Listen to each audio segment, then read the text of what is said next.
Okay, so you gotta hear about this guy, Pierce Brosnan. First off, the deed is loaded, like $200 million loaded, and you totally know him. He got to start way back on this TV show Remington Steele, where he's this super charming con man, right? And that totally put him on the map. But then, get this, he becomes James Bond, like the actual James Bond. He takes over and his first movie is GoldenEye, and it's a huge deal. And he just keeps going. He does Tomorrow Never Dies, The World Is Not Enough, and Die Another Day. He basically was Bond for a whole generation, you know? He even did the voice for a couple of the video games. And it's not just Bond stuff. He was in Mrs. Doubtfire with Robin Williams, which is wild. And he did this disaster movie, Dante's Peak, and a bunch of other action flicks. But then, total surprise, he's in Mamma Mia with Meryl Streep. And he sings, like he's actually singing ABBA songs. So funny. He just kept making movies after that, all kinds of stuff like Percy Jackson and The November Man. And of course, he's got a star on the Hollywood Walk of Fame, no biggie. And the Queen of England even gave him this fancy award, an honorary OBE.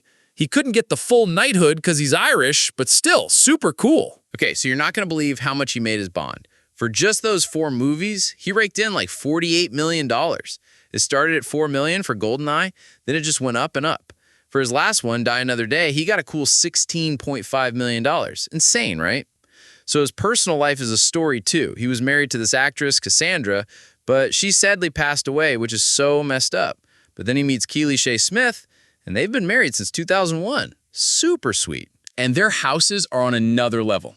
Get this. They buy this piece of land in Malibu, right on the beach. They spend like $7.4 million just on the land. And then they build this massive 13,000 square foot mansion they call the Orchid House. It's so big, they were renting it out for $250,000 a month. But then, total disaster. There's a fire in 2015. It destroys the garage and a bunch of his awesome cars, including the Aston Martin from the Bond movie. Can you believe it? So later, they tried to sell the whole place for $100 million. Yeah, you heard that right. It didn't sell, so they just took it off the market. And now they have this smaller place in Santa Monica and a compound in Hawaii where their neighbors are like Mark Zuckerberg and Ben Stiller, just casual, you know?